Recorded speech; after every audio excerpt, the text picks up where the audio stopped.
எப்படி இருக்கீங்க எல்லோரும்? ரொம்ப நாளைக்கு பிறகு நான் உங்களை சந்திக்கிறேன். ரொம்ப நாளாக வீடியோ போடலை. நிறைய ட்ராவல் பண்ண வேண்டியதுனாலையும் பர்சனல் ரீசன்ஸ்னாலையும் ரெகுலராக வீடியோவை போஸ்ட் பண்ண முடியலை. ஆனால் இனிமேல் போஸ்ட் பண்ண பிளான் பண்ணியிருக்கேன். ஸோ உங்களுடைய சப்போர்ட் எனக்கு கிடைக்கும்னு நம்புகிறேன். இது வரைக்கும் நீங்கள் சப்ஸ்கிரைப் பண்ணலன்னா என்னுடைய சேனலை ப்ளீஸ் சப்ஸ்கிரைப் பண்ணுங்கள். Subscription is 100% free. எதுவும் இன்வால்வ் இல்லை. இந்த வீடியோவில் நம்ம எப்படி உருண்டைக்கறி குழம்பு நான் எப்படி பண்ண போகிறேன்னு காமிக்கிறேன். நான் இதில் கொஞ்சம் ஹெல்த்தியாக வெந்தயக்கீரையும் ஆட் பண்ணி செய்ய போகிறேன். வாங்க பார்க்கலாம், வீடியோக்குள்ளே போகலாம். அதோட நெய் சாதமும் பண்ண போகிறேன், சப்பாத்தியும் பண்ண போகிறேன். வாங்க போய் பார்க்கலாம்.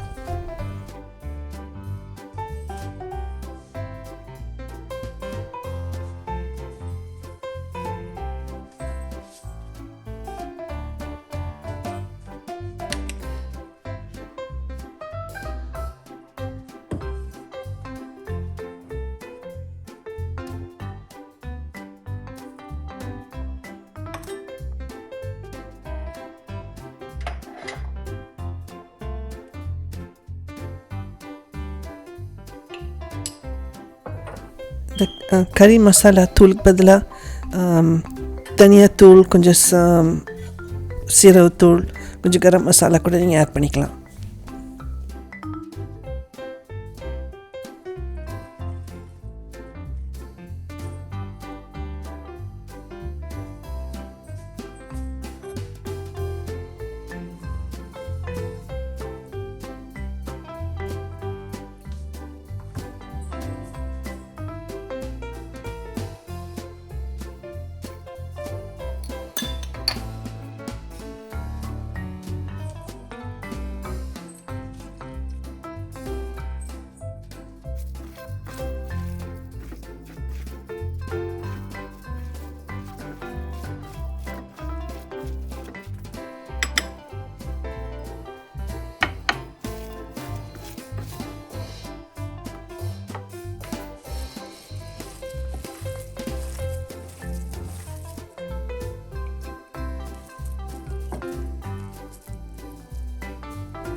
தக்காளி நான் ரொம்ப ஆட் பண்ணலை, ஏன்னா அப்புறம் குழம்பு தக்காளி சட்னி மாதிரி ஆகிடும்.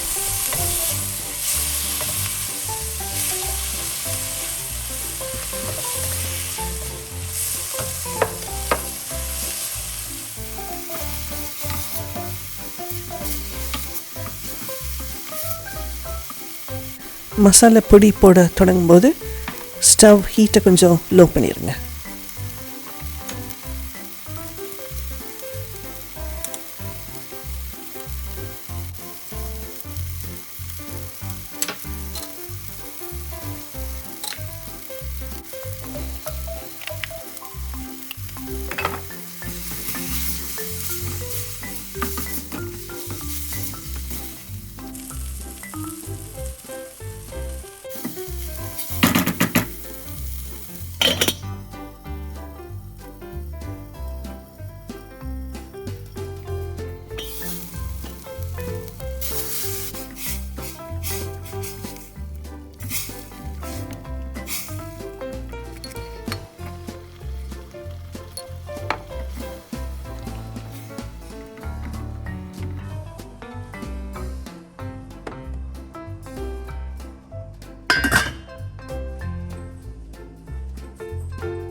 நான் சிக்கன் மீட் யூஸ் பண்ணுறேன்.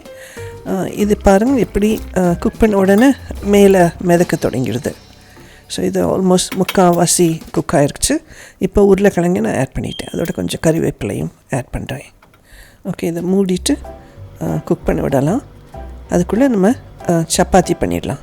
நான் என்ன பண்ணுவேன், சப்பாத்தி மாவெல்லாம் பண்ணி இப்படி உருண்டை பண்ணி நான் ஃப்ரிட்ஜில் வச்சுருவேன். அது ஒரு 4-5 நாள் கூட கெடாமல் இருக்கும்.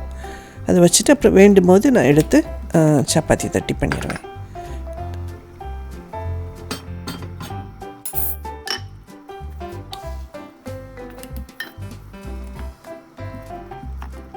என் சப்பாத்தியை நீங்கள் நோட் பண்ணியிருந்தீங்கன்னா யூ கேன் see that இது வந்து ரவுண்ட் சப்பாத்தி இல்லை.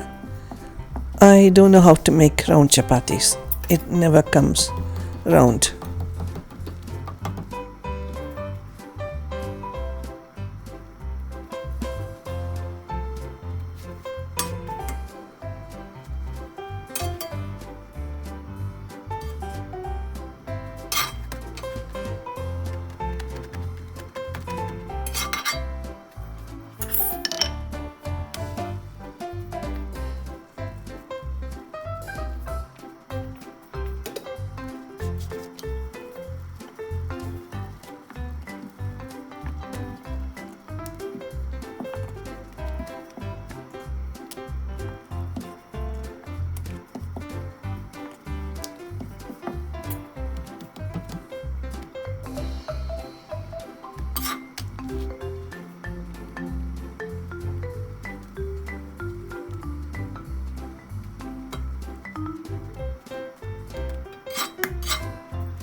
சப்பாத்தி ஆகிடுச்சு. அடுத்து குழம்பு எப்படி இருக்குன்னு பார்க்கலாம். உருளைக்கிழங்கு மட்டும் செக் பண்ணலாம்.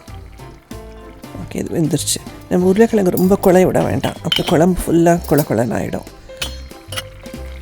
கடைசியாக தேங்காய் பால் கொஞ்சம் ஊற்றலாம். இது வேண்டாட்டி நீங்கள் ஸ்டாப் பண்ணிடலாம். எவ்வளோ ஊற்றணுமோ நீங்கள் அது உங்கள் இஷ்டம். நான் கொஞ்சம் தான் ஊற்றிருக்கேன். தேங்காய் பால் ஊற்றும் போது கொஞ்சம் உப்பு போட்டுருங்க, ஏன்னா குழம்பு கொஞ்சம் உப்பு குறைஞ்சிரும்.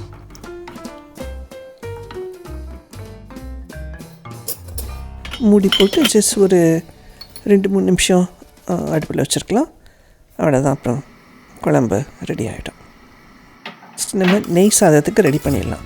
நான் கீ எல்லாம் வீட்டிலே தான் பண்ணிடுவேன். ஸோ அந்த கீயை போட்டு அதில் நம்ம இந்த பிரியாணி ஸ்பைஸ் எல்லாம் கொஞ்சம் போட்டுக்கலாம். பட்டை, கிராம்பு, ஸ்டார் அனீஸ், அப்புறம் கொஞ்சம் இந்த ஸ்டோன் ஃப்ளவரும் கொஞ்சம் போடுவேன். நல்லா பிரியாணி மாதிரி வாசனை வரும். போது கொஞ்சம் குழம்ப செக் பண்ணிடலாம். Looks just fine. I think குழம்பு இஸ் ரெடி. கறி உருண்டை குழம்பு இஸ் ரெடி. இதை மூடி போட்டு ஸ்டவ் ஆஃப் பண்ணிடலாம். இப்போ நம்ம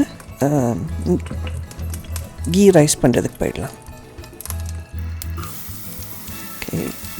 வெங்காயம் கொஞ்சம் கட் பண்ணதை ஆட் பண்ணிடலாம். அது கொஞ்சம் நல்லா பொரிஞ்ச உடனே ஜஸ்ட் பச்சை மிளகாவும் புதினா இலையும் போட போகிறேன். நான் ஒரு கொஞ்சம் தான் இலை போடுறேன். உங்களுக்கு எவ்வளோ வேணுமோ நீங்கள் போட்டுக்கலாம். கொஞ்சம் தனியாக லீஃப் இருந்தால் அதையும் கூட போட்டுக்கலாம். நீங்கள் பச்சை மிளகா, இந்த புதினா இலை, வெங்காயம் வதக்கும் போது கொஞ்சம் உப்பு போட்டுருங்க. வெங்காயம் சாப்பிடும்போது கொஞ்சம் நல்லாயிருக்கும். சாதத்தில் நீங்கள் உப்பு போட்டு குக் பண்ணியிருந்தீங்கன்னா கொஞ்சம் ஜாக்கிரதையாக போடுங்க, ரொம்ப போட்டக்கூடாது. இப்போது குக் பண்ணி வச்ச சாதத்தை கொஞ்சம் கொஞ்சமாக போட்டு கிளறி விடுங்க. சாதம் குழையாமல் கிளறணும். நல்லா கிளறி விட்ட பிறகு அவ்வளோதான், கொஞ்சம் கீ சாதம் ரெடி.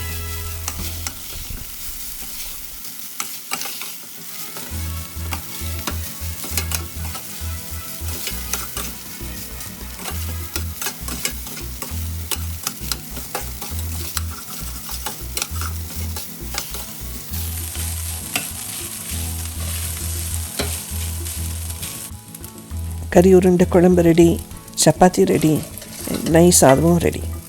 இப்போது சர்வ் பண்ணலாம்.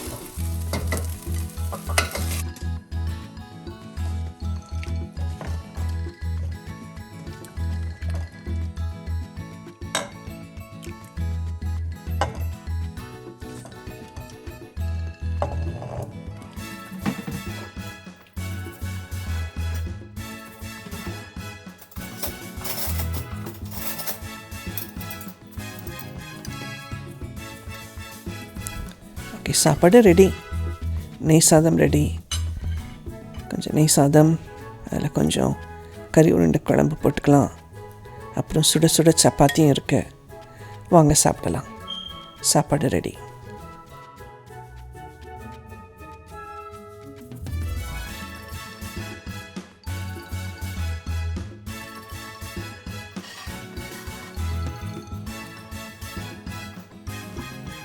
வீடியோ பிடிச்சிருக்கும் நம்புகிறேன். லிங்க்கை உங்கள் ஃபேமிலியோடையும் ஃப்ரெண்ட்ஸோடையும் ஷேர் பண்ணுங்கள். அண்ட் பிடிச்சிருந்தால் லைக் பட்டனை கிளிக் பண்ணுங்கள். அண்ட் காமெண்ட்ஸ் எழுதுங்க. Like to see your comments. And இந்த சேனலை இன்னும் சப்ஸ்கிரைப் பண்ணலைன்னா சப்ஸ்கிரைப் பண்ணுங்கள். Subscription is 100% free. அண்ட் இந்த பெல் பட்டனையும் கிளிக் பண்ணுங்கள். நான் சீக்கிரம் நல்ல ரெசிபியோடு உங்களை திரும்ப நான் சந்திப்பேன். அது வரைக்கும் please take care of yourself. And thank you so much for வாட்சிங்.